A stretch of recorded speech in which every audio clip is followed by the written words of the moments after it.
புத்தகம் 8வது அதிகாரம் 15வது வசனத்தை யாராவது ஒருவர் சத்தமாய் வாசிக்கலாம். சகரியா 8ஆம் அதிகாரம் 15வது வசனம்.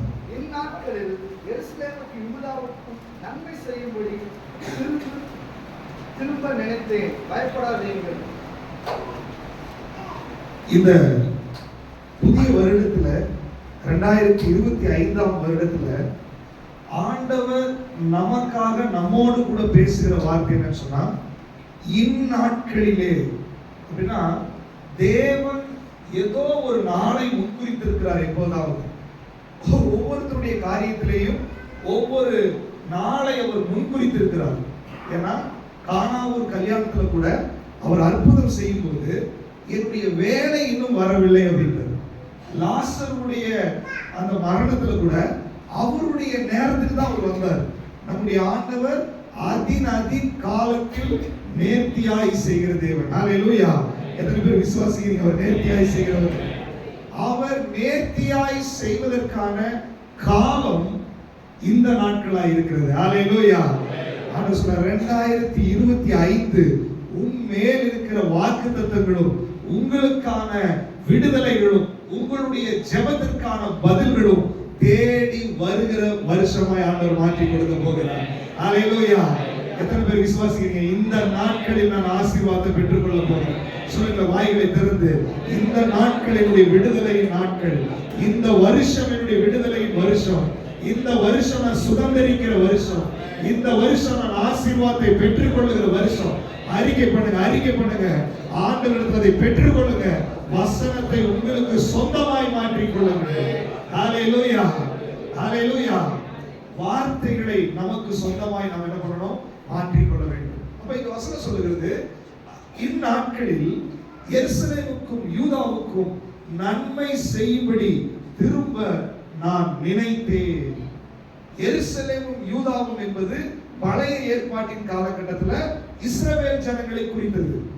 புதிய ஏற்பாட்டின் காலகட்டத்தில் சபையை குறிக்கிறது. ஹல்லேலூயா, ஹல்லேலூயா.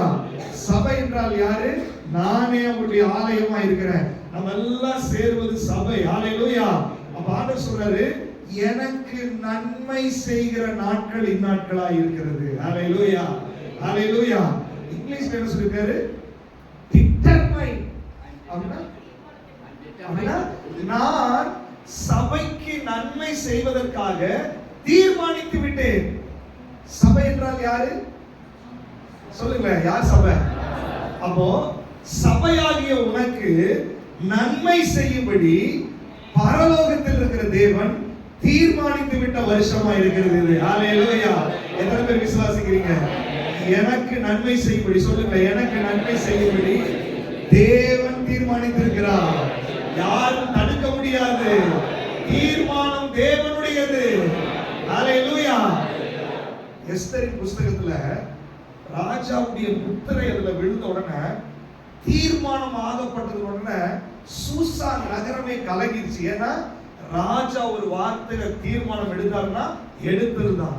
அப்படின்னா ஒரு சாதாரண ஒரு நாட்டுக்கு கொஞ்ச காலம் வாழுகிற அரசனுக்கு இவ்வளவு அதிகாரம் இருக்குமானால், சர்வ வல்லமை உள்ள தேவன், சதா காலங்களிலும் ராஜாவாய் இருக்கிறவர், துரைத்தனங்கள், அதிகாரங்கள், வல்லமைகள் இவைகளுக்கெல்லாம் மேல இருக்கிற ஆண்டவர் சொல்றாரு, நான் தீர்மானம் எடுத்திருக்கிறேன் ஆண்டவர்.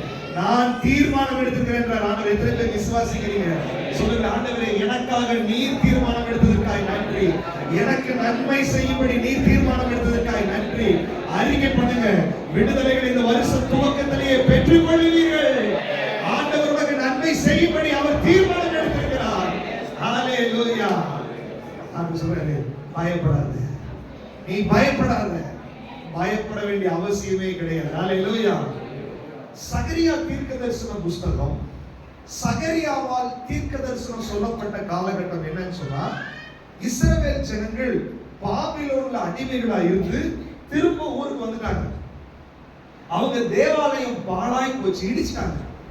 அவங்க தேசம் எல்லாம் பாழாய் கிடக்குது. கிட்டத்தட்ட 70 வருஷம் அடிமைகளாய் போயிட்டாங்க. 70 வருஷம் ஒரு நாட்டுல இல்லைன்னா யோசிச்சு பாருங்க எப்படி இருக்கும்னு. எல்லாம் பாழாய் போயிடுச்சு. ஜனங்கள் திரும்ப வந்து ஆண்டவர் சொல்றாரு, ஆலயத்தை கட்டுங்க. இவங்க ஆலயத்துக்கு அஸ்திபாரம் எல்லாம் போட்டாச்சு. ஆனால் சமாரியர்களும் அங்கே சுத்தி இருக்கிற சில ஜாதிகளும் என்ன பண்ணாங்க அப்படின்னா, இஸ்ரவேல் ஜனங்களை ஆலயம் கட்ட முடியாதபடி, அங்க வேலையை செய்ய முடியாதபடி மிகுந்த உபத்திரவப்படுத்தினார்கள். இந்த உபத்திரவத்தினால என்ன ஆயிடுச்சு அப்படின்னா, வேலையை நிறுத்தி மனதளவுல சோர்ந்து போய் ஜனங்கள் அப்படியே உட்கார ஆரம்பிச்சிட்டாங்க. ஆண்டவர் இவங்க உட்கார்ந்த உடனே அவர் சும்மா இருக்கல, ஆகாய் தீர்க்கதரிசி அனுப்பினார், சகரியா தீர்க்கதரிசி அனுப்பினார், மல்கியா தீர்க்கதரிசி அனுப்பினார். இந்த 3 புஸ்தகங்கள் நீங்க வாசிச்சு பார்த்தீங்கன்னா, ஆண்டவருடைய இருதயத்தினுடைய பாரம் என்னவென்றால், சோர்ந்து கிடக்கிறவருடைய பிள்ளைகளை தட்டி எழுப்பி, எழும்பி நீ ஆலயத்தை கட்டு, எழும்பி நீ செயல்படு, நான் உன் கூட இருக்கிறேன் என்பதுதான் அதனுடைய கருப்பொருளாய் இருக்கிறது. ஹல்லேலூயா, ஹல்லேலூயா. இன்னைக்கு ஆவியானவர் சொல்றாரு, அதே தீர்க்கதரிசன வார்த்தை இன்றைக்கு நம்ம பேசிக் கொண்டிருக்கிறோம். அவருடைய வார்த்தைகள் ஆம் என்றும் ஆமேன் என்றும் இருக்கிறது. அவருடைய வார்த்தை ஒன்னும் அது குறைந்து போகாது. அது அவர் சொன்னதை செய்யாதபடிக்கு அது திரும்பி வராது. இன்னைக்கு ஆண்டவர் சொல்றாரு, நீ ரட்சிக்கப்பட்டிருக்கலாம், சபைக்குள்ள வந்திருக்கலாம், ஆனாலும் சில காலகட்டங்கள் சில காரியங்களினால நீ தளர்ந்து போயிருக்கலாம். சத்துருவினுடைய போராட்டமா இருக்கலாம், சரீரத்தின் போராட்டமா இருக்கலாம், குடும்பத்தின் போராட்டமா இருக்கலாம். நீங்க தளர்ந்து போய் சோர்ந்து போய் மனதளவுல தளர்ந்து எழுப்ப முடியாதபடி செயல்பட முடியாதபடி இருக்கிற உன்னை பார்த்து ஆண்டவர் சொல்லுகிறாரு, இந்நாட்களிலே உனக்காக நான் நன்மை செய்ய போகிறேன், நீ பயப்படாத. நீ எழுப்பி இயேசுவின் நாமத்தினால. அன்றைக்கு இஸ்ரவேல் ஜனங்களுக்கு இந்த வார்த்தை வெளிப்பட்ட உடனே அந்த தேவாலயம் கட்ட தொடங்கி அது கட்டி முடித்து பிரதிஷ்டை பண்ணப்பட்ட ஆராதனை நடந்தது. ஆண்டவர் சொல்றாரு, இந்த வார்த்தை உன் காதுல கேட்கிறதை நீ விசுவாசிக்கும் போது, என்ன காரியத்துக்காய் நீ கலங்கி கொண்டிருக்கிறாயோ, எந்த விஷயத்துக்காய் தகர்ந்து கொண்டிருக்கிறாயோ, அந்த விஷயத்துல விடுதலை கொடுத்து உன் வாயில நன்றி சொல்லி சாட்சி சொல்லுகிற வரைக்கும் கர்த்தருடைய வார்த்தை செயல்படாமல் இருக்காது. அவர் உனக்கு நன்மை செய்ய போகிறார். எத்தனை பேர் விசுவாசிக்கிறீங்க? வாய்களை திறந்து சொல்லுங்க, ஆண்டவரே எனக்கு நீ நன்மை செய்ய போறதற்காய் ஸ்தோத்திரம், நன்மை செய்ய போறதற்காய் ஸ்தோத்திரம். ஹல்லேலூயா. ஆண்டவர் உங்களுக்கு நன்மை செய்ய போகிறார். அன்னைக்கு அந்த இஸ்ரவேல் ஜனங்களுக்கு அந்த தீர்க்க தரிசன சத்தம் அவர்களை தட்டி எழுப்புச்சு. அதே தீர்க்க தரிசன சத்தத்தை நமக்கு வசனமாய் கொடுக்கிறார். எது தெரியுமா? என்னை தட்டி எழுப்பும்படியாக. இந்த புதிய வருடத்தில் நான் தளர்ந்து போகக்கூடாது, சோர்ந்து போகக்கூடாது, நான் எழும்ப வேண்டும் என்பதற்காக ஆண்டவர் இந்த வார்த்தை எனக்கு கொடுத்திருக்கிறார். எத்தனை பேர் இந்த வார்த்தையை சந்தோஷமா ஏற்றுக்கொள்றீங்க? ஆண்டவருக்கு மகிமை செலுத்துங்க. ஆண்டவரே இந்த வார்த்தையை நான் சந்தோஷமா ஏற்றுக்கொள்றேன். ஏன்னா வார்த்தை நீங்க ஏற்றுக்கொள்ளாம அது வேலை செய்யாது. எல்லாரும் வாய்களை திறந்து சொல்லுங்க, இந்த வார்த்தையை நான் சந்தோஷமா ஏற்றுக்கொள்றேன் ஆண்டவரே. ஹல்லேலூயா, ஹல்லேலூயா. எல்லாரும் வாய்களை திறந்து சொல்லுங்க. சிலர் வாயை திறக்கல. ஆண்டவர் விடுதலை உனக்கு கொடுக்கணும்னா, இந்த வார்த்தை உனக்குள்ள நிறைவேற வேண்டும் என்றால், இது உனக்குள்ள அது கர்ப்பம் தரிக்க வேண்டும் என்றால், இது உனக்குள்ள அது நிறைவேறி அற்புதத்தை நடப்பிக்க வேண்டும் என்றால், உன்னுடைய தாகம் அதற்கு ரொம்ப முக்கியம். இன்னைக்கு முதலாவது நாள் இந்த வருஷத்துல சொல்றாரு, நான் தீர்மானித்து விட்ட மகளே, நான் தீர்மானம் எடுத்து விட்ட மகனே, நீ தாகமா இருக்கிறாயா? நீ வாஞ்சையா இருக்கிறாயா? உனக்கு விடுதலை கொடுக்கும்படி, உனக்கு நன்மை செய்யும்படி நான் என்னுடைய ஸ்தானத்தை விட்டு எழுந்தருளி விட்டேன். இந்த வருஷம் உனக்கு நன்மையால் நிரம்புகிற வருஷம். இந்த வருஷம் நீ ஆசீர்வாதங்களை சுதந்திரிக்கிற வருஷம். இந்த வருஷம் நீ பெற்றுக் கொள்ளுகிற வருஷமாய் மாறப் போகிறது. ஹல்லேலூயா. ஆண்டவர் நமக்காக செய்ய போகிறார். நான் சொல்றேன், நீ பயப்படாத. பக்கத்துல இருக்கிறவங்க கையில பயப்படாதன்னு சொல்லுங்க. பயப்படாத, கர்த்தர் உனக்காக எல்லாத்தையும் செய்வார். சொல்லுங்க, உற்சாகமா சொல்லுங்க. பயப்படாத, கர்த்தர் உனக்காக யாவையும் செய்வார். இல்லையா? நம்ம ஏதோ தெய்வம் இல்லாதவர்கள், நமக்கு ஒரு ஆண்டவர் இருக்கிறார். அன்று முதல் அன்றைக்கு அவர்களுக்கு பலப்படுத்தினார், இன்றைக்கு நம்மையும் பலப்படுத்தி கொண்டே இருக்கிறார். ஹல்லேலூயா. அப்போ இந்த நாட்களில் நன்மை செய்யும்படி அவர் நினைத்தருளுகிறார். வேத புஸ்தகத்துல அன்னாள் மிகுந்த பாரமுடையவர்களாய், ஒரு குழந்தை இல்லைன்றதுக்காக அவமானங்களின் மத்தியில, வேதனைகளின் மத்தியில, அவன் புருஷன் என்ன ஆறுதல் படுத்தினாலும் அவளை ஆறுதல் படுத்த முடியல. அவ்வளவு வேதனை, அவ்வளவு போராட்டம். 1 சாமுவேல் 2ஆம் அதிகாரத்துல 1ஆம் அதிகாரத்துல நீங்க வாசிச்சு பாத்தீங்கன்னா அவ்வளவு நெருக்கம், அவ்வளவு போராட்டம். எப்பெல்லாம் ஆலயத்துக்கு வர்றாளோ அழுது கொண்டே இருப்பது தான் அவளோட வேலை. அழுகிறது தான் வேலை. கண்ணீர் தான் அவளுடைய காரியமா இருந்துச்சு. ஆனால் வேதம் சொல்லுகிறது அந்த 1 சாமுவேல் புஸ்தகத்துல தயவு செய்து வேகமாக வாசிங்க. 1ஆம் அதிகாரம் 19வது வசனமும் 20வது வசனத்தையும் யாராவது ஒருவர் சத்தமாய் வாசிங்க. கர்த்தரை பணித்துக் கொண்டு ராமாவில் இருக்கிற தங்கள் வீட்டுக்கு திரும்பி போனார்கள். எல்கானா தன் மனைவியாகிய அன்னாளை அறிந்தார். கர்த்தர் அவளை நினைத்தருளினார். கர்த்தர் அவளை நினைத்தருளினார்.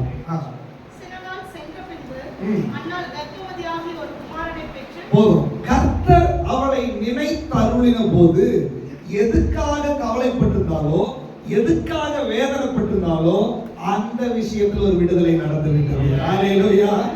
அப்போ இந்நாட்களில் கர்த்தர் நம்மை நினைத்தருளி இருக்கிறார், நம்மை ஆசீர்வதிக்கும்படி நன்மை செய்யும்படி நினைத்தருளுகிறார் என்று சொன்னால், எந்த விஷயத்திற்காக நீங்க ஜெபித்துக் கொண்டிருக்கிறீர்களோ அந்த விஷயத்தில் ஒரு விடுதலை கொடுக்கும்படி அவர் நினைத்துக் கொண்டிருக்கிறார். எத்தனை பேர் விசுவாசிக்கிறீங்க? ஆண்டவர் சொல்றார், சில கர்ப்பங்கள் எல்லாம் திறக்க போகிறது இயேசுவின் நாமத்தில். பல வருஷங்கள் மலட்டுத்தனமாய் இருந்த, பல வருஷங்கள் அடைக்கப்பட்ட வாசல்கள், பல வருஷங்கள் கட்டப்பட்டிருந்த விஷயங்களில் இந்த 2025 கதவுகள் திறக்கப்பட போகிறது. பரலோகம் டிக்ளேர் பண்ணுகிறது இயேசுவின் நாமத்துல. இந்த வார்த்தை உனக்குள்ள கடந்து போகும்போது உனக்குள்ள அடைக்கப்பட்ட சில கர்ப்பங்கள், அடைக்கப்பட்ட சில வாசல்கள், அடைக்கப்பட்ட சில காரியங்களை திறக்கும்படி இயேசு இறங்கி வந்திருக்கிறாரு. அவர் ஒருவரும் பூட்டக்கூடாதபடிக்கு திறக்கிறவர், ஒருவரும் திறக்க கூடாதபடிக்கு பூட்டுகிறவர். இந்த நாட்கள் உன்னுடைய நாட்களாய் மாறப் போகிறது. இந்த நாட்கள் உன்னுடைய வாசல் திறக்கிற நாட்களாய் மாறப் போகிறது. எத்தனை பேர் விசுவாசிக்கிறீங்க? ஹல்லேலூயா. அன்னாளை தேவன் நினைத்தருளினார். நோவாவுடைய வாழ்க்கையில ஜலப்பிரவாகம் பிரவாகித்து ஓடி வந்தது. நோவா வேலையில் இருந்தார். 40 நாள் ராத்திரி பகலாக மழை பெய்து கொண்டே இருந்தது. ஆதியாகமத்தின் புஸ்தகம் 8ஆம் அதிகாரம் 1வது வசனத்துல அது சொல்லப்பட்டிருக்கிறது. வாசிக்கலாம். ஆதியாகமம் 8ஆம் அதிகாரம் 1வது வசனம்.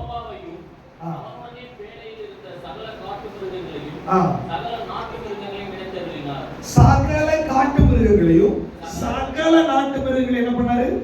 நினைத்தருளினார்.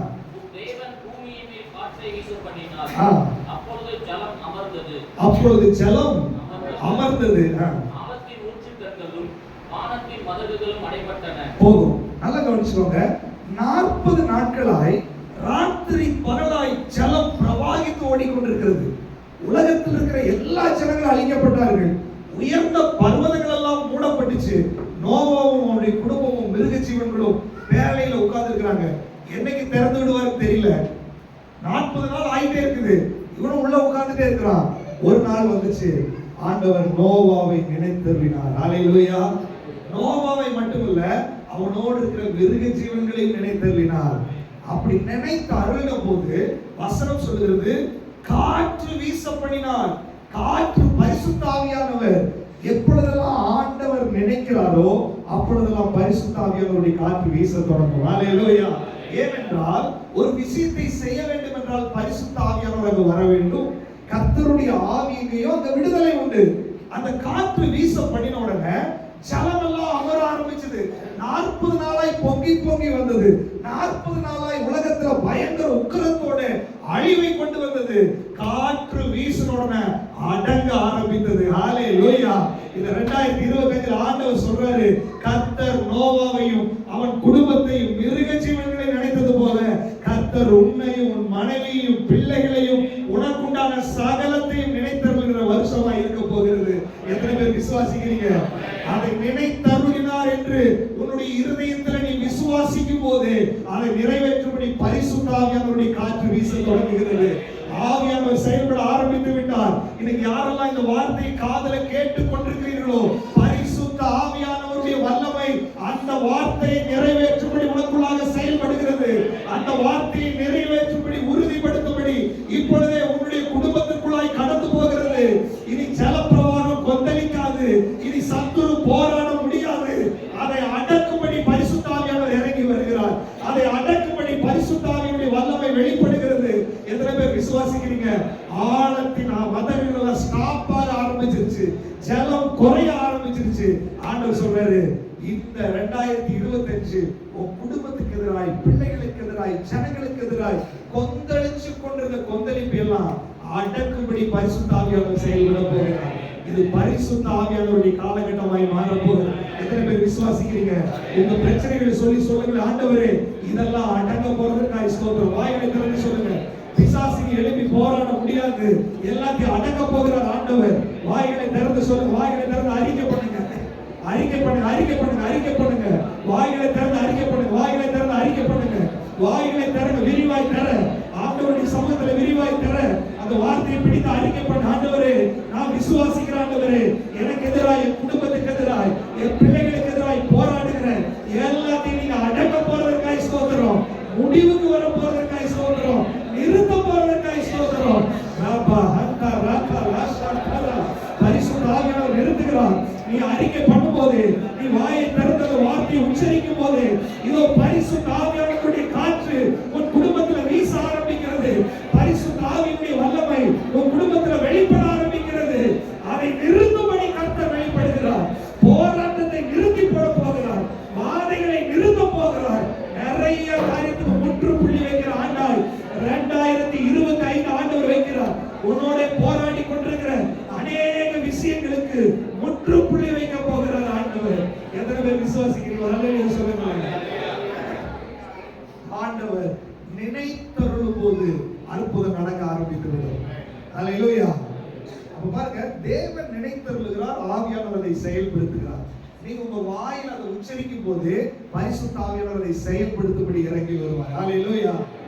ஆபிரகாமுடைய வாழ்க்கையில பாத்தீங்கன்னா, அதே ஆதியாகமம் புஸ்தகத்துல வாசிக்கலாம். 19ஆம் அதிகாரம் 29வது வசனத்தை யாராவது ஒருத்தர் சத்தமா வாசிங்க. ஆதியாகமம் 19ஆம் அதிகாரம் 29வது வசனம். தேவன் அந்த சமபூமியின் பட்டணங்களை அழிக்கும்போது தேவன் ஆபிரகாமை நினைத்து லோத்து குடியிருந்த பட்டணங்களை தாம் கவிழ்த்து போடுகையில் லோத்தை அந்த அழிவின் நடுவிலிருந்து தப்பி போகும்படி அனுப்பிவிட்டார். ஆபிரகாமை நினைத்து லோத்தை அழிவிலிருந்து தப்புவித்தார். ஆண்டவர் சொல்றாரு, 2025 உங்களை நினைத்து நீங்க யாருக்காக ஜெபிக்கிறீர்களோ அவர்களை தப்புவிக்க போகிறார் ஆண்டவர். அல்லேலூயா. ரட்சிக்கப்படாதவர்களுக்காக, ரட்சிக்கப்படாத கணவர்கள், ரட்சிக்கப்படாத மனைவிகள், ரட்சிக்கப்படாத பிள்ளைகள், குடும்பத்தில் இருக்கிற போராட்டம், எந்தெந்த விஷயத்துக்காக நீங்க பாரத்தோடு ஜெபித்துக் கொண்டிருக்கிறீர்களோ ஆண்டவர் சொல்றாரு, நான் உன்னை நினைக்கும் போது அங்க அற்புதம் நடக்க போகிறது. அல்லேலூயா. ஆபிரகாமை நினைச்சு பார்த்தார் ஆண்டவர். பெரிய அழிவுல லோத்து மாட்டிட்டு இருக்கிறான். ஆபிரகாம மனசுல நினைச்சு லோத்தை வெளியே கொண்டு வந்து விட்டார். அல்லேலூயா. 2025 நீ உண்மையிலே விசுவாசித்தீர்களானால் ரட்சிக்கப்பட முடியாது, இவர்கள் எல்லாம் சபைக்கு வர மாட்டார்கள் என்று தீர்மானம் பண்ணி வச்ச பலரையும் ஆண்டவர் சபைக்கு கொண்டு வர போகிறார். நீங்க நினைக்கிறதுக்கு வேண்டிக் கொள்ளுங்க அதிகமாய் தேவன் கிரியை செய்ய போகிறார். உங்க சொந்த பந்தங்களை தொட போகிறார் ஆண்டவர். இது பலத்தினாலும் அல்ல, பராக்கிரமத்தினாலும் அல்ல, கர்த்தருடைய ஆவியினாலே ஆகும். அவருடைய ஆவியை அனுப்புவார், அவருடைய வல்லமையை அனுப்புவார். உடைக்கப்படாத கட்டுகள் உடைக்கப்படும், கடின இருதயங்கள் உடைக்கப்படும். கர்த்தர் உங்களுடைய விண்ணப்பத்தை கேட்டு அழிவின் பிடியிலே நிற்கிற அநேகரை விடுவிக்கும்படி இந்த வருஷம், இந்த நாட்கள் கர்த்தர் முன் குறித்திருக்கிறார். அவர் டிட்டர்மைன் பண்ணியிருக்கிறாரு, அவர் தீர்மானம் பண்ணியிருக்கிறாரு. நீ விசுவாசித்தால் தேவ மகிமையை காண்பார். எத்தனை பேர் விசுவாசிக்கிறீங்க? வாய்களை திறந்து சொல்லுங்க. ஆண்டவரே, இந்த வருஷத்தை நான் மிஸ் பண்ண மாட்டேன் ஆண்டவரே. இந்த நாட்கள் என்னுடைய நாட்களா இருக்கிறது. எனக்காக நீர் யுத்தம் பண்ணுகிற நாட்களா இருக்க போகிறது. எனக்காக நீர் இறங்கி கிரியை செய்கிற நாட்கள், எனக்காக நீர் யுத்தம் பண்ணுகிற நாட்கள். அநேக ஆண்டவர் தொட போகிறார். இப்பொழுது நீங்க அறிக்கை பண்ணுங்க. வாய்களை திறந்து அறிக்கை பண்ணுங்க. இப்பொழுது நீ ஜெபித்துக் கொண்டிருக்கும் பொழுது பரிசுத்த ஆவியானவர் செயல்பட ஆரம்பிக்கிறார். நீ ஜெபித்துக் கொண்டிருக்கும் போது பரிசுத்த ஆவியுடைய வல்லமை செயல்படுகிறது. ஓ, இன்றைக்கு பரிசுத்த ஆவியானவர் இந்த நாட்கள் ஆண்டவர் பிராமிஸ் பண்ணியிருக்காரு. ஓ, கர்த்தர் உனக்காக யுத்தம் பண்ண போகிறார். உன்னால் முடியாத விஷயத்தை கர்த்தர் உனக்காக செயல்படுத்தும்படி இறங்கி வர போகிறார். ஹalleluya. பாருங்க, ஆபிரகாமை நினைத்தருளினார், கர்த்தர் லோத்தை விடுதலையாக்கி விட்டார். ஹalleluya. ஆண்டவர் சொல்றார், இந்நாட்களிலே எருசலேமுக்கும் யூதாவுக்கும் நன்மை செய்யும்படி நான் திரும்ப அவர்களை நினைத்தருளுவேன். பயப்படாதீங்கள் அப்படின்றாரு. எதை குறித்து பயப்பட வேண்டாம். பக்கத்துல இருக்கிறவங்க பார்த்து சொல்லுங்க, பயப்படாத. நீங்க சொல்ற சவுண்ட் பார்த்தா என்னமோ சோர்ந்து போய் சொல்ற மாதிரி இருக்கு. உற்சாகமா சொல்லுங்க, பயப்படாத. சொல்லுங்க, பயப்பட. நீ எதுக்காக ஜெபிச்சா அது நடக்கும். சொல்லுங்க சொல்லுங்க, வாயில திறந்து சொல்லுங்க. தீர்க்க தரிசனமாய் சொல்லுங்க, தீர்க்க தரிசன வார்த்தையாய் சொல்லுங்க. நீ எதற்காய் கலங்கி கொண்டிருக்கிறாயோ அந்த விஷயத்துல விடுதலை நடக்கும், நடக்கும். ஏனென்றால் நடத்துகிறவர் நம்முடைய ஆண்டவர். ஹalleluya. இது மனுஷனால் அல்ல, இது தேவனால் கூடும். ஹalleluya. அவரால் எல்லாம் கூடும். ஹalleluya. ஆண்டவர் அதை செய்ய போகிறார். இந்த ஆண்டவர் நம்மை நினைத்தருளி வாசிக்கலாம். சகரியா 8வது அதிகாரம் அதனுடைய 2வது வசனத்தை. நான் சீயோனுக்காக கடும் வைராக்கியம் கொண்டேன், அதற்காக மகா உக்கிரமான வைராக்கியம் கொண்டேன் என்று சேனைகளின் கர்த்தர் சொல்கிறார். சீயோனுக்காக நீங்க நினைக்கிறீங்க இதுதான் ஆண்டவரே, சும்மா கேட்டுதான் இருக்கிற ஆண்டவரே, சும்மா இதை எப்போதும் சொல்றதுதான் ஆண்டவரே, எப்போதும் படிச்ச வசனம் தான் ஆண்டவரே. அப்படி இல்ல. ஆண்டவர் சொல்றாரு,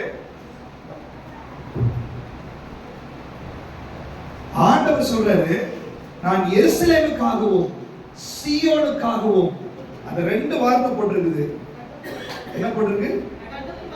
கடும் வைராக்கியம், உக்கிரமான வைராக்கியம். அப்படின்னு என்ன அர்த்தம்? வைராக்கியம் ஒரு மனுஷனுக்கு மனசுல வந்துச்சுன்னா அதை செய்யாம அவன் நிப்பானா? ஆண்டவர் பத்தி ஏசாயால சொல்லப்பட்டிருக்குது, அவர் வைராக்கியத்தை சால்வையாய் அணிந்திருக்கிறவர். ஹalleluya. அப்படின்னு என்ன அர்த்தம்? அவர் நினைச்சா செய்து முடிக்காமல் இருக்கவே மாட்டார். ஹalleluya. மனுஷனுக்கு ஒரு வைராக்கியம் வந்து அதை செஞ்சு முடிக்கிறான்ல, என்ன கஷ்டம் வந்தாலும் செய்யறான்ல. நீங்க ஆண்டவர் சொல்றாரு, நீ சும்மா நினைக்காத, இந்த வார்த்தைகளை சும்மா எடுத்துக்காத. வைராக்கியத்தை சால்வையாய் அணிந்திருக்கிறவர் சொல்லுகிறாரு, நான் கடும் வைராக்கியத்தோடு இருக்கிறேன், கடும் உக்கிரத்தோடு இருக்கிறேன். கர்த்தருடைய வல்லமை அதை செய்ய போகிறது. எத்தனை பேர் விசுவாசிக்கிறீங்க? ஹalleluya. வாசிக்கலாம். ஏசாயா தீர்க்கதரிசன புத்தகம் 59:17. ஏசாயா 59:17 வேகமாக வாசி. அவர் நீதியை மார்க்கவசமாக அணிந்து ரட்சிப்பென்னும் சீராவை தமது சிரசில் தரித்து நீதி சரிக்கட்டுதல் என்னும் வஸ்திரங்களை உடுப்பாக உடுத்து வைராக்கியத்தை சால்வையாக போர்த்து கொண்டார். வைராக்கியத்தை சால்வையாய் போர்த்து கொண்டிருக்கிற ஆண்டவர் சொல்லுகிறாரு, இந்த நாட்களிலே உனக்கு நான் நன்மை செய்ய போகிறேன். ஹalleluya. ஹalleluya. எத்தனை பேர் உண்மையிலே விசுவாசிக்கிறீங்க? நீங்க விசுவாசிச்சால் தேவ மகிமையை காண்பீங்க இல்லையா? நீங்க விசுவாசிக்கலன்னு சொன்னா அவருடைய மகிமை என்ன பண்ணாது? வெளிப்படாது. ஒரு குழந்தை மாதிரி யார் விசுவாசிக்கிறார்களோ அவர்களுக்கு இன்று முதலே அவருடைய வல்லமை வெளிப்படும்படி அவருடைய வைராக்கியம் உக்கிரமாய் இருக்கிறது. ஹalleluya. வாசிக்கலாம். யோவேல் தீர்க்கதரிசன புத்தகம் 2வது அதிகாரம் 18வது வசனம். யோவேல் 2வது அதிகாரம் 18வது வசனம்.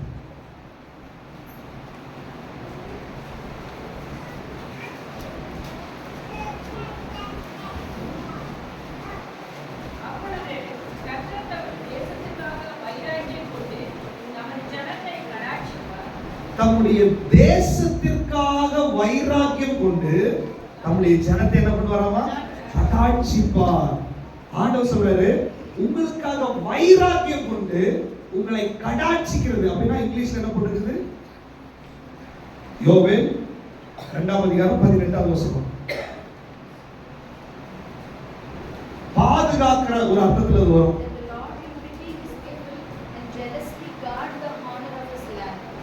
என்ன பண்றாருமா? பாதுகாக்கிறார், கடாட்சிக்கிறது. அவர் சொல்றாரு, வைராக்கியத்தோடு உங்களை பாதுகாக்க போறார் இந்த 2025ல. எத்தனை பேர் விசுவாசிக்கிறீங்க? பயப்பட வேண்டிய அவசியமே கிடையாது. அவர் உக்கிர கோபத்தோட பாதுகாத்துக் கொண்டிருக்கிறார் உங்களை. உக்கிர வைராக்கியத்தோட அவர் பாதுகாத்துக் கொண்டிருக்கிறார். கடும் வைராக்கியத்துல பாதுகாத்துக் கொண்டிருக்கிறார். யோசிச்சு பாருங்க, கடும் வைராக்கியத்துல உங்களை பாதுகாத்துட்டு இருக்கிறாருன்னு வச்சுக்கோங்களேன். திடீர்னு பிசாசு வந்து நிக்கிறான், என்ன நடக்கும்? என்ன நடக்கும்? கடும் வைராக்கியத்துல ஒரு வீட்டு ஓனர் வெளியே நின்று இருக்கிறாரு. இப்ப எதிரி வந்துட்டான், என்ன நடக்கும்?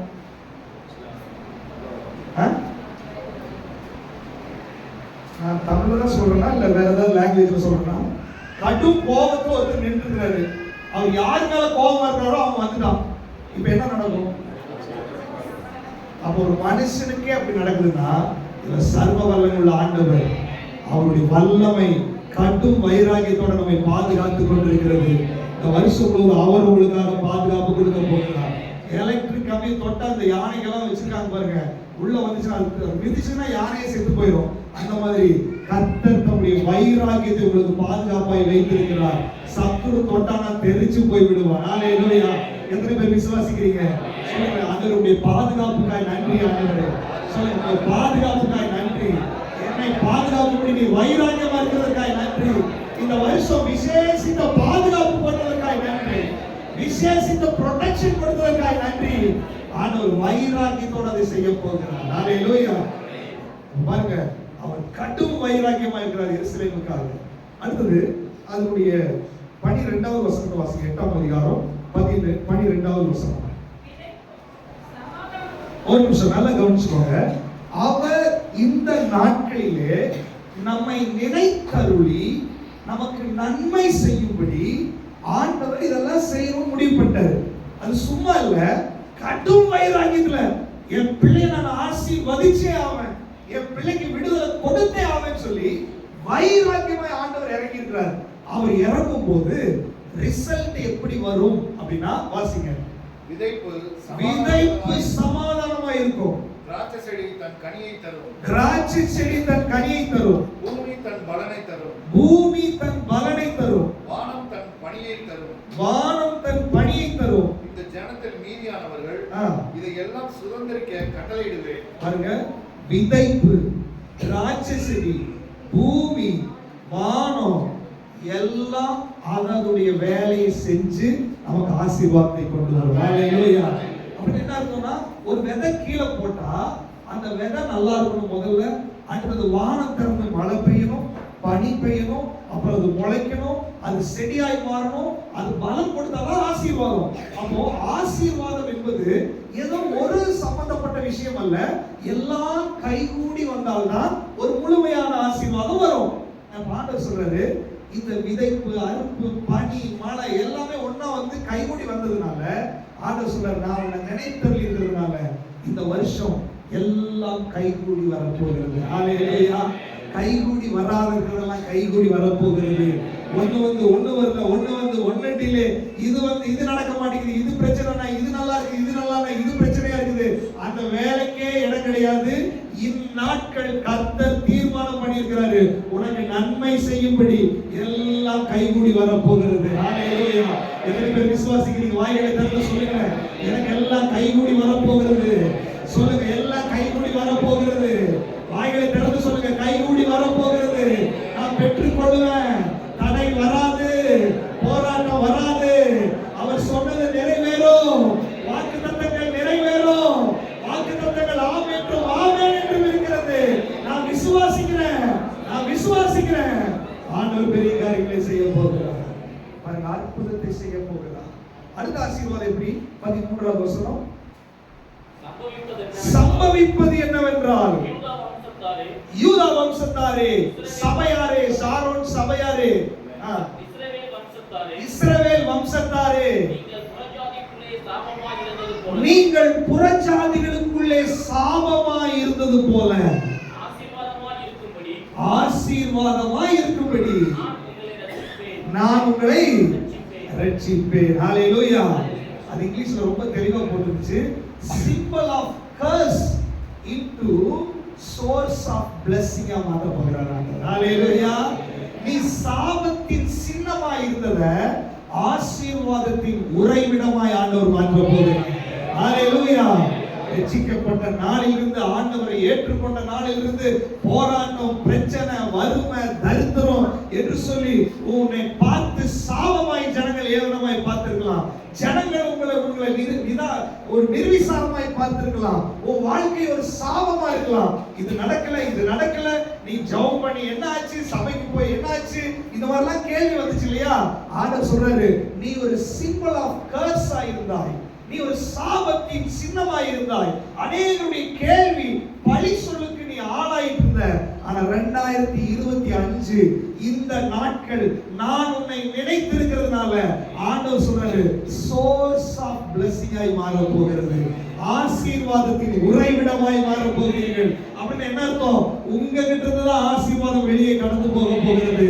உங்க குடும்பம் ஆசீர்வாதத்தின் குடும்பமாய் மாற போகிறது. உங்க குடும்பத்துல உங்ககிட்ட இருந்து ஆசீர்வாதம் புறப்படும், உங்ககிட்ட இருந்து நன்மைகள் புறப்படும். ஆண்டவர் அதை டிரான்ஸ்ஃபார்ம் ஆக்க போகிறார். ஹalleluya. எத்தனை பேர் விசுவாசிக்கிறீங்க? சாபம் ஆசீர்வாதமாய் மாற போகிறது. 2024 வரைக்கும், 2024 கடைசி வரைக்கும் உன் வாழ்க்கையில சாபத்தையும் பிரச்சனையும் போராட்டத்தையும் பார்த்திருக்கலாம். ஆனால் இன்றைக்கு ஒரு குழந்தை மாதிரி இந்த வார்த்தையை ஏற்றுக்கொண்டால் ஆண்டவர் சொல்றாரு 2025 ஆசீர்வாதத்தின் ஊற்றே உனக்குள்ள நான் தொடங்கி வைக்க போகிறேன். இதை கர்த்தர் சொல்லுற வானம் தன் பணியை கொடுக்கும், பூமி தன் விதையை முளைப்பிக்கும், திராட்சை செடி அதனுடைய பலனை கொடுக்கும், எல்லா ஊற்றுகளும் திறக்கப்படும், உனக்கான ஆசீர்வாதத்துடைய வாசல்கள் திறக்கப்படுகிறது. எத்தனை பேர் விசுவாசிக்கிறீங்க? வாய்களை திறந்து சொல்லுங்க, ஆண்டவரே என்னை சாபத்திலிருந்து ஆசீர்வாதமாய் மாற்றுகிறதற்காக நன்றி, ஆசீர்வாதமாய் மாற்றுகிறதற்காக நன்றி. நல்லா கவனிச்சுக்கோங்க. ரூத் சபிக்கப்பட்ட தேசத்தில் இருந்தால் அவள் ஆசீர்வாதமான இஸ்ரவேல் நாட்டுக்கு வந்த உடனே எடுத்த உடனே எல்லாமே வரல. கொஞ்ச நாள் பொறுக்கி கொண்டே இருந்தால் வயல்ல. ஆனால் கொஞ்ச நாள் கழிச்சு அந்த வயலுக்கு ஓனராய் மாறிவிட்டார். ஹalleluya. ஆண்டவருக்குள்ள வந்த உடனேயே இயேசுவை நம்பி போயிட்டு சர்ச்சுக்கு போயிட்டா ஒண்ணு நடக்கலையே அப்படின்னு சொல்லி நீங்க ஒருவேளை ஒரு சோர்வு உங்களுக்குள்ள வந்திருக்கலாம். வேதம் சொல்லுகிறது இஸ்ரவேலை ஆசீர்வதிப்பதே கர்த்தருக்கு பிரியம். ஆனால் அதுக்கு ஒரு டைம் இருக்கிறது. ரூத் வந்த உடனே அவர் ஆசீர்வதிக்கவே இல்லை, அதுக்கு ஒரு டைம் வச்சிருந்தாரு. அந்த டைம் வந்த உடனே அவளே எதிர்பார்க்கல, எந்த வயல்ல பொறுக்கினாலோ அந்த வயலுக்கு ஓனராய் மாறிவிட்டார். ஹalleluya. ஆண்டவர் சொல்றாரு உங்களுக்கு ஒரு டைம் வச்சிருக்காரு. ஐயோ அந்த டைம் எப்பதான் இருக்க போகிறது? நானும் தவம் இருந்துட்டு இருக்கிறேனே. ஆண்டவர் சொல்றாரு இந்நாட்களிலே அதை நான் செய்ய போகிறேன், இந்நாட்களில் அதை நான் நிறைவேற்ற போகிறேன், நான் தீர்மானம் எடுத்துக்கிறேன்றாரு. உன் சாபம் ஆசீர்வாதமாய் மாற போகிறது. எத்தனை பேர் விசுவாசிக்கிறீங்க? ஆண்டவருக்கு நன்றி சொல்லுங்க. வாய்களை திறந்து அறிக்கை பண்ணுங்க. ஆண்டவர் என்னுடைய சாபம் ஆசீர்வாதமாய் மாற போவதற்காக ஸ்தோத்திரம் சொல்லுங்க. வாய்களை திறந்து சொல்லுங்க, என் சாபம் ஆசீர்வாதமாய் மாற போவதற்காக ஸ்தோத்திரம். பக்கத்துல இருக்கிறவங்க பார்த்து சொல்லுங்க, நீ சாபம் அல்ல, நீ ஆசீர்வாதத்தின் ஊற்று. சொல்லுங்க, தீர்க்க தரிசனமாய் சொல்லுங்க. பார்த்து உங்க வாயிலிருந்து வர வார்த்தை தீர்க்க தரிசன வார்த்தை. அபிஷேகம் பெற்றவர்கள் பக்கத்துல இருக்கிறவங்களை பார்த்து தீர்க்க தரிசனமாய் பேசுங்க. நீ சாபம் அல்ல, நீ ஆசீர்வாதத்தின் ஊற்று. நீ சாபம் அல்ல, நீ ஆசீர்வாதத்தின் ஊற்று. உன்னை கொண்டுதான் கர்த்தர் ஆசீர்வாதத்தை செய்ய போகிறாரு. உன்னை கொண்டுதான் கர்த்தர் பெரிய காரியங்களை செய்ய போகிறாரு. ஹalleluya. தீர்க்க தரிசன வார்த்தைகள் நிறைவேறுகிறது. வார்த்தைகள் ஆமென் என்று வெளிப்பட போகிறது. கர்த்தர் அந்த வார்த்தையை உறுதிப்படுத்த போகிறார், உறுதிப்படுத்த போகிறார். ஹalleluya, ஹalleluya. நீ சிம்பிள் ஆஃப் கர்ஸ் கிடையாது, you are a source of blessing. ஹalleluya. அதுக்கு ஒரு டைம் வச்சிருந்தார். ரூத்துக்கு எடுத்த உடனே அது நடக்கல, அதுக்கு ஒரு டைம் வச்சிருந்தாரு. ஆண்டவர் சொல்றாரு இன்னைக்கு உனக்கான டைம் வந்துருச்சு, இன்னைக்கு உனக்கான நேரம் வந்துருச்சு. சொல்லுங்க, எல்லாரும் சொல்லுங்க, தலைமையில கை வச்சு, எனக்கான நேரம் வந்து விட்டது, எனக்கான நேரம் வந்து விட்டது. சொல்லுங்க, வாயை திறந்து கிளைம் பண்ணுங்க, இது எனக்கான நேரம், என்னுடைய ஆசீர்வாதத்துக்கான நேரம், என்னுடைய விடுதலைக்கான நேரம், என்னுடைய அற்புதத்துக்கான நேரம், என்னுடைய சுகத்துக்கான நேரம். என் சாபம் மாறுகிறது, ஆசீர்வாதம் பிறக்கிறது. அதை செய்யும்படி வைராகியமாய் ஒரு ஆண்டவர் இறங்கி வந்திருக்கிறார். ஹalleluya. எத்தனை பேர் விசுவாசிக்கிறீங்க? இந்நாட்களில், ரொம்ப நாள் இல்ல, இந்நாட்களில் அதை செய்ய போகிறார். எத்தனை பேர் விசுவாசிக்கிறீங்க இந்த நாள் தான் அந்த நாள் அப்படி? ஹalleluya. ஆண்களுக்கு சில விசுவாசமே வரல போல. எத்தனை பேர் விசுவாசிக்கிறீங்க இந்த நாட்கள் தான் செய்ய போகிறார்? இன்னும் உறக்க சொல்லுங்க, நாம குடும்ப தலைவர்கள். ஹalleluya. ஆண்டவர் பெரிய காரியங்களை செய்ய போகிறார். இந்நாட்களிலே அவர் தீர்மானம் எடுத்து காரியங்கள் என்ன பண்ண போறாரு? செய்ய போகிறார். உங்க குடும்பத்துல, தனிப்பட்ட வாழ்க்கையில், உங்க பிள்ளைகளுக்குள்ளாக கர்த்தர் தன்னுடைய வல்லமையை வெளிப்படுத்துகிற ஆண்டாய் 2025 மாற போகிறது. குடும்பத்துக்கு மாத்திரமல்ல, சபைக்காகவும் ஆண்டவர் நிறைய காரியங்கள் அதுல வச்சிருக்கிறாரு. வாசிக்கலாம், அதனுடைய 20வது வசனம். இன்னும் ஜனங்களும் அநேகம் பட்டணங்களில் குடிகளும் வருவார்கள் என்று சபையில சொல்றாரு, இன்னும் ஜனங்கள் வருவார்கள். ஹalleluya. வாசிக்கிற அந்த வசனத்தை இன்னும் ஜனங்களும் அநேகம் பட்டணங்களின் குடிகள் வருவார்கள் என்று சேனைகளின் கர்த்தர் சொல்லுகிறார். எத்தனை பேர் இதை விசுவாசிக்கிறீங்க? வாய்களை திறந்து சொல்லுங்க. ஆண்டவரே, இன்னும் ஜனங்களை கொண்டு வர போவதற்காக ஸ்தோத்திரம். இன்னும் ஜனங்களை கொண்டு வர போவதற்காக ஸ்தோத்திரம். இன்னும் ஜனங்களை கொண்டு வர போவதற்காக ஸ்தோத்திரம். இது மட்டுமல்ல, இன்னும் இருக்கிறது ஆண்டவரே. நம்முடைய ஒவ்வொரு சபைகளிலும் பேரணைகள் பாளையத்துல இன்னும் ஜனங்களை கொண்டு வர போவதற்காக ஸ்தோத்திரம். மேட்டுப்பாளையத்தில் இன்னும் ஜனங்களை கொண்டு வர போவதற்காக ஸ்தோத்திரம். குன்னூர்ல இன்னும் ஜனங்கள் வர போவதற்காக ஸ்தோத்திரம். ஹalleluya. எப்போ? இந்நாட்களில். ஹalleluya. ஹalleluya. அடுத்த வருஷத்துக்காக காத்திருக்கிறது இல்ல, இந்த நாட்கள் அது நிறைவேற போகிறது.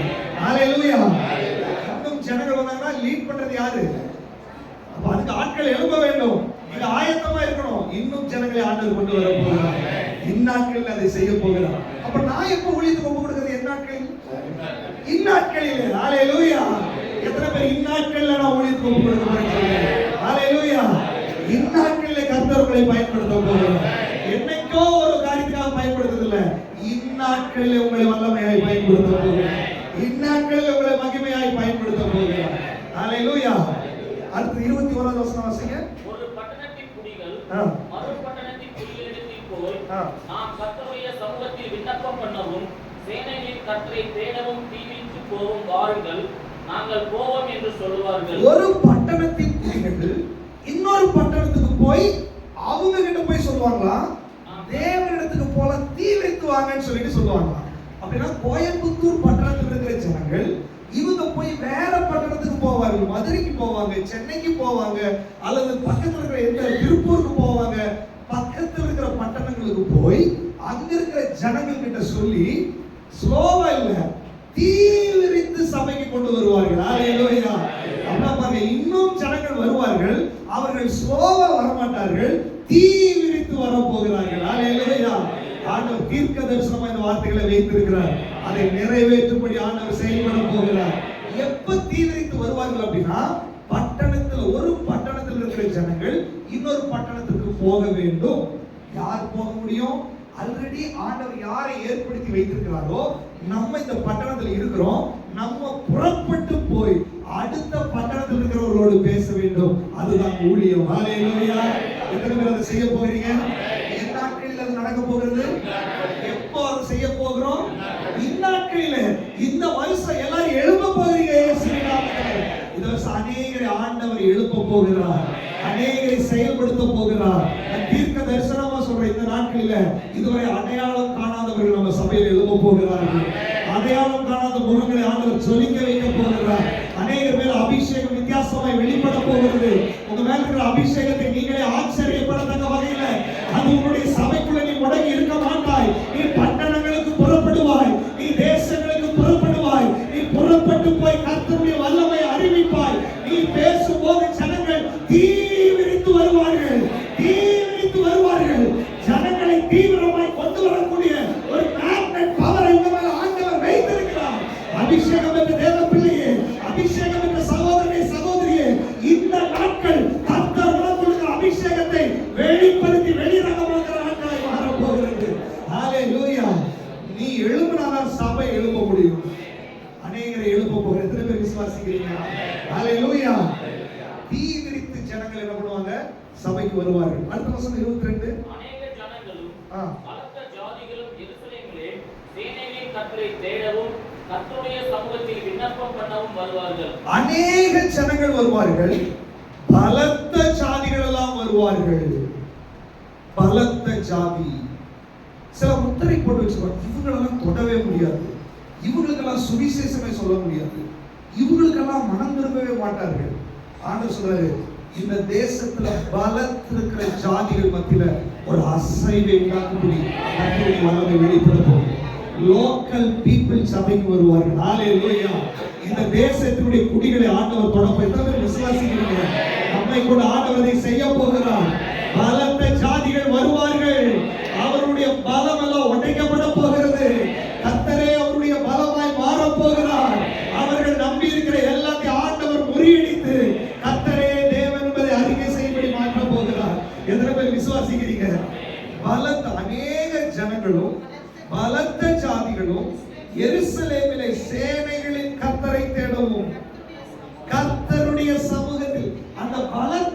மாத்தி இருக்காங்க இல்லையா, அவர்கள் அவருடைய நன்மைக்காகவும் அவருடைய விடுதலைக்காகவும் அவருடைய ஆசீர்வாதத்திற்காகவும் எங்கெங்கோ தேடுகிறார்கள், உண்மையாய் தேடுகிறார்கள், தாகத்தோடு தேடுகிறார்கள், விலக்கரையும் செலுத்தி தேடுகிறார்கள். ஆண்டவர் சொல்றாரு, இந்நாட்களிலே 2025ல அவருடைய அட்ரஸ் மாத்த போறார் ஆண்டவர். நீ எங்கெங்கேயோ தேடிட்டு இருந்த சேனைகளின் கர்த்தரை நீ தேடு, தேவ சமூகத்துக்கு நீ வா. அவர்கள் தேடுகிற வெளிச்சம் நான் தான் வெளிச்சம், நான் தான் தெய்வம் என்று பலத்த ஜாதிகளுக்கு ஆண்டவர் அடையாளப்படுத்த போகிறார். எத்தனை பேருக்கு அது புரியுது? எத்தனை பேருக்கு அந்த விடுதலை புரியுது? விசுவாசத்தோட ஜெபம், ஆண்டவரே எங்க தேசத்தில் இருக்கிற பலத்த ஜாதிகளை ஆண்டவரே நீ திருப்பி விட போவதற்காய் ஸ்தோத்திரம், திருப்பி விட போவதற்காய் ஸ்தோத்திரம், சபையை நோக்கி திருப்பி வரப்போவதற்காய் ஸ்தோத்திரம், சபையை நோக்கி கடந்து வரப்போவதற்காய் ஸ்தோத்திரம். ஆண்டவரே நீரே கர்த்தர் என்பதை அவர்கள் அறிக்கை செய்ய போவதற்காய் ஸ்தோத்திரம். இயேசுவின் நாமத்தினால உம்முடைய வல்லமை வெளிப்பட போவதற்காய் ஸ்தோத்திரம். ஹalleluya. எப்ப செய்வார் அதை? இந்நாட்களிலே அதை செய்ய போகிறார். வேற காலம் இல்லை, இந்த நாட்களிலே ஆண்டவர் அந்த அற்புதத்தை செய்ய போகிறார். ஹalleluya, ஹalleluya. அடுத்ததாக வாசிங்க 23. அந்நாட்களில் எந்த நாட்களில்? ஓகே, இந்நாட்களில் பலவித பாசைக்காரராகிய வேற வேற லாங்குவேஜ் பேசுறவர்கள், புறஜாதியரின் 10 மனுஷர் ஒரு யூதனுடைய வஸ்திரங்களை பிடித்துக் கொண்டு தேவன் உங்களுடைய இருக்கிறார் என்று கேள்விப்பட்டோம், ஆகையால் உங்களுடைய கூட போவோம் என்று சொல்லி அவனை பற்றிக் கொள்வார்கள் என்று சேனைகளின் கர்த்தர் சொல்லுகிறார் என்றார். பல லாங்குவேஜ் பேசுகிறவர்கள் ஒரு யூதனுடைய வஸ்திரங்களை பிடித்துக் கொண்டு தேவன் மெய்யாவே உண்டதா இருக்கிறாரு அப்படின்னு சொல்லி ஓடி வருவார்கள். இது தீர்க்க தரிசனமாய் அன்னைக்கு சகரியா மூலமா இஸ்ரவேல் ஜனங்களுக்கு சொல்லப்பட்டது. இன்னைக்கு அதே தீர்க்க தரிசன வார்த்தை நம்முடைய சபைக்காக ரிசீவ் பண்ணிக்கிறோம். எத்தனை பேர் விசுவாசிக்கிறீங்க? ஹalleluya. ஒருத்தன் பின்னாடி பல பாஷை பேசுகிறவர்களை ஆண்டவர் கொண்டு வர போறாராம். ஹalleluya. உங்களுக்கு கொடுக்கிற அபிஷேகம் ஏதோ தமிழ் பேசுகிற ஜனங்களுக்குள்ள மட்டும் இல்ல, அது பலவிதமான பாஷைகளை பேசுகிறவர்கள் மத்தியில கர்த்தர் உங்களை பயன்படுத்த போகிறார். ஹalleluya. எத்தனை பேர் விசுவாசிக்கிறீங்க? வேற வேற லாங்குவேஜ் பேசுகிறவர்கள் மத்தியில கர்த்தருடைய வல்லமை வெளிப்பட போகிறது. அந்த ஞானத்தை உனக்கு தர போகிறாரு, அபிஷேகத்தை கொடுக்க போகிறாரு. பரிசுத்த ஆவியுடைய வல்லமைக்கு லாங்குவேஜ் இல்லை. நீ ஜெபிக்கும் போது கட்டு உடையும், நீ ஜெபிக்கும் போது பிசாசு ஓடும், நீ ஜெபிக்கும் போது வியாதி சுகமாகும். பல தரப்பட்ட பாஷைகளை பேசுகிறவர்கள் உங்களோடு வருவார்கள். நான் அந்த பாஷை பார்க்கிறேன். வஸ்திர தொங்கலை பிடித்துக் கொள்வார்கள். நம்மள ஃபிட்டா இன் பண்ணிட்டு தான் இருக்கிறோம். தொங்கல் யார் போட்டுக்கிறா? நம்மளாம் இன் பண்ணிடுறோம், சட்டை போடுறோம். தொங்கல் யார் பிடித்து? சகோதரிகள் இல்லையா? அப்ப ஆண்டவர் சொல்றாரு, சகோதரிகள் கையில ஒரு ஆசீர்வாதத்தை வச்சிருக்கிறோம். ஹalleluya. ஒரு சிஸ்டர் போவீங்க, பல லாங்குவேஜ் பேசுறவங்க பின்னாடியே ஓடி வந்துருவாங்க. ஹalleluya, ஹalleluya. என்ன சொல்லி வருவோம் தெரியுமா? உண்மையிலேயே கர்த்தர் உன்னோட இருக்கிறார், உண்மையிலே நீ ஆராதிக்கிற தேவன் தான் உண்மையான தேவன்.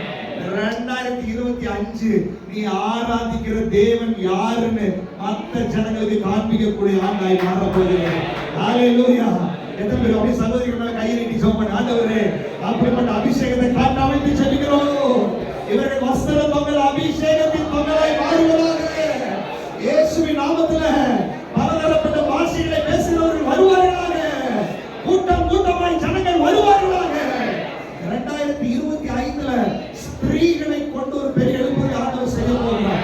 நம்முடைய சபையில் இருக்கிற பெண்களை ஆண்டவர் வல்லமையாய் பயன்படுத்த போகிறார்.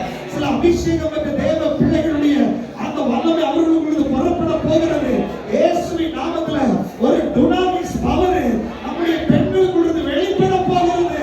அது தேசங்களுக்குள் ஊடுருவி செல்ல போகிறது. அது ஜனங்களை சபைக்கு இழுத்து கொண்டு வர போகிறது. அந்தை பெருகுகிறது போல கர்த்தர் நம்முடைய வல்லமை வெளிப்படுத்தி ஜனங்களை பெருக பண்ண போகிறார். ஹalleluya.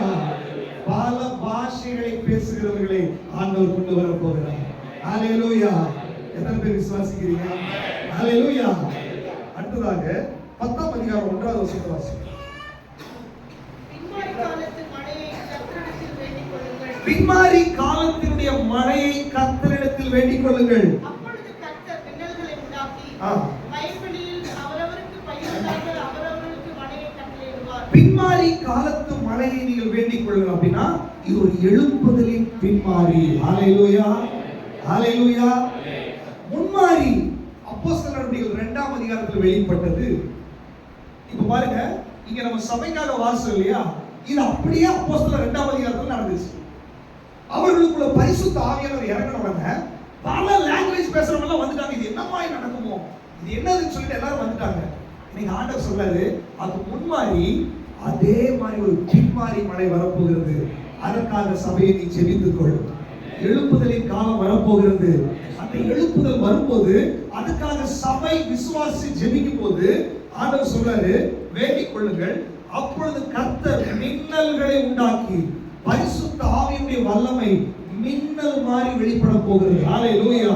அந்த டுனாமிஸ் பவர், அந்த மின்னலுடைய கரண்ட் பவர் மாதிரி ஒருவருடைய தலையில இறங்க போகிறது. ஹalleluya. அந்த பின்மாறி காலத்தினுடைய அபிஷேகத்துக்கு முன்னாடி எப்பேற்பட்ட கடினம் உள்ளவர்கள் நிற்க முடியாது. அதை உடைத்து அவருடைய வல்லமை வெளிப்படுத்த போகிறார் ஆண்டவர். ஹalleluya. அந்த பின்மாறி காலத்துக்காக ஜெபம் பண்ணிக் கொள்ளுங்கள். அப்பொழுது மின்னல்கள் உண்டாக்கி வயல்வெளியில் அவரவருக்கு பயிர் உண்டாக அவரவர்களுக்கு பின்மாரியின் மழையை ஆண்டவர் கட்டளையிட போகிறார். ஆண்டவர் சொல்றார், சபையே நீ பின்மாரி மழைக்காக ஜெபித்துக் கொள். ஏன் அந்த நம்ம சபைக்கு சொல்றாரு அப்படின்னா, இந்த பின்மாரி எழுப்புதலின் காலத்துல இந்த சபைக்கு ஒரு முக்கிய பங்கு உண்டு. இந்த பின்மாரி எழுப்புதில்ல, இந்த சபையில் இருக்கிற சகோதர சகோதரிகளுக்கு ஒரு முக்கியமான ரோல் இருக்கிறது. ஹalleluya. இந்த சபை ஜெபிக்கும் போது மின்னல்கள் உண்டாகும். இந்த சபை ஜெபிக்கும் போது வானத்தின் சத்துவங்கள் அசைக்கப்படும். இந்த சபை ஜெபிக்கும் போது பரிசுத்த ஆவியுடைய வல்லமை வெளிப்படும். ஒரு பின்மாரி எழுப்புதலுக்காக கர்த்தர் உன்னை முன்குறித்திருக்கிறார். சபையை இந்த நாட்களை ஜெபித்துக்கொள். நீ ஆயத்தமாக, நீ ஆண்டவருக்காக வைராக்கியமாய் நிற்கிற நாட்கள் வேற எப்பவோ இல்ல, இந்நாட்களிலே அது நடக்க போகிறது. ஆவிக்குரிய வாழ்க்கையில் இந்த காரியத்தை ஆண்டவர் செய்ய போகிறார். எத்தனை பேர் விசுவாசிக்கிறீங்க? ஹalleluya. சபைக்கு இதை செய்வாரா? குடும்பத்துக்கு இதை செய்வாரா? ஆனால் செய்யறதுக்கு முன்னாடி ஒரு கண்டிஷன், 2 கண்டிஷன் வாசிக்கலாம். சகரியா 8ஆம் அதிகாரம் 16வது வசனம். நீங்கள் இது நடக்க வேண்டுமா, உன் குடும்பத்திற்காக சாபத்தின் அடையாளமாய் இருந்த உன்னை ஆசீர்வாதத்தின் உறைவிடமாய் நான் மாற்ற வேண்டும் என்றால், அல்லது பின்மாறி காலத்தின் எழுப்புதலுக்காக நான் உன்னை பயன்படுத்தி சபையை நிரப்ப வேண்டும் என்றால், நீங்கள் செய்ய வேண்டிய காரியம் ஒன்று உண்டு. என்னதாமா?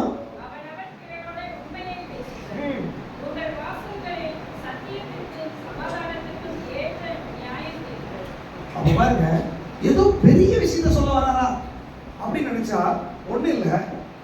இந்த எழுப்புதல் நடக்கணும், உனக்கு ஆசீர்வாதம் வரணும்னா தயவு செய்து உண்மையா இருந்த ஒருத்தர் உண்மையை பேசுங்க. கணவன் மனைவியோட உண்மையை பேசுங்க, மனைவி கணவன் உண்மையை பேசு. நீ பொய் சொன்னா இந்த ஆசீர்வாதம் உனக்கு வராது. ஆண்டவர் சொல்றாரு, பெரிய பாவம் இல்ல, விக்கிரக வழிபாடு, விபச்சாரம், வேசித்தனம் பெரிய பாவம் செய்யல, ஆனா நீ உண்மையா இல்ல, அதான் பிரச்சனை. ஏன் விடுதலை நடக்கல? ஏன் ஆசீர்வாதம் வரல? ஏன் உன் குடும்பத்துல இன்னும் நீ சாபத்தின் சின்னமா இருக்கிறாய்? ஆண்டவர் சொல்ற, நீ மனைவி கிட்ட பொய் சொல்ற, நீ கணவன் கிட்ட பொய் சொல்ற, பெற்றோர்கள் கிட்ட பொய் சொல்றீங்க, ஊழியக்காரங்க கிட்ட பொய் சொல்றீங்க. ஆண்டவர் சொல்ற, அவனவன் பெண்களுக்குல உண்மையை பேச வேண்டும். நீங்க ஆண்டவர் சொல்றாரு, நீ பெரிய காரியத்தை எதிர்பார்க்கல, பட் உன் மனசுக்குள்ள என்ன இருக்கோ அதை உன் வாயில நீ பேசு. பின்மாறி காலத்தின் எழுப்புதலுக்காக ஆண்டவரை பயன்படுத்த வேண்டும் என்றால், உன்னை ஆசீர்வாதத்தின் ஊற்றாய் மாற்ற வேண்டும் என்றால், நீ மனசுல இருக்கிறத நீ ஓப்பனா பேசுகிறாங்க. எத்தனை பேர் பேச போறீங்க? ஹல்லேலூயா. அவனவன் பிறனோட உண்மையை பேசுங்கள், உங்கள் வாசல்களில் சத்தியத்திற்கும் சமாதானத்திற்கும் ஏற்க நியாயம் தீர்ப்பு. சபையில ஒரு விஷயம் இருக்குது, குடும்பத்துல ஒரு விஷயம் இருக்குதுன்னா, உங்களுடைய நியாய தீர்ப்பு சத்தியத்திற்கும் சமாதானத்துக்கு ஏற்றவைகளா இருக்கட்டும். அநியாயமா நீ தீர்ப்பு சொல்லாத, அநியாயமா நீ ஒரு தலை பட்சமா நீ நடக்காத, செய்யாத தப்பு செஞ்சாங்கன்னு சொல்லி குற்றச்சாட்டு சொல்லாத. சத்தியத்திற்கும் சமாதானத்துக்கும் ஏற்ற நியாயம் தீர்வுகள். நீங்க பேசினாங்க சமாதானம் வரணும். சமாதானம் பண்ணுகிறவர்கள் பாக்கியவான்கள், அவர்கள் தேவனுடைய புத்திரர் எனப்படுவார்கள். ஆண்டவர் சொல்றாரு, பெரிய காரியத்தை உங்கள்கிட்ட கேட்கல மகளே, பெரிய விஷயத்தை உங்கள்கிட்ட கேட்கல, உங்க ஒரு பெரிய குற்றச்சாட்டு இல்ல, ஆனா நீ உண்மையை பேச மாட்டேங்கிற, அல்லது மத்தவங்க பிரச்சனை உண்டாக்கி விட்டுற, நீ ஒருத்தருக்கு ஒருத்தர் விரோதத்தை மூட்டி விட்டுற, நீ ஒரு இடத்துல பேசினாங்க சமாதானமே கெட்டு போயிடுது, இதுவே உன்னுடைய சாபத்துக்கு காரணம்ன்றார் ஆண்டவர்.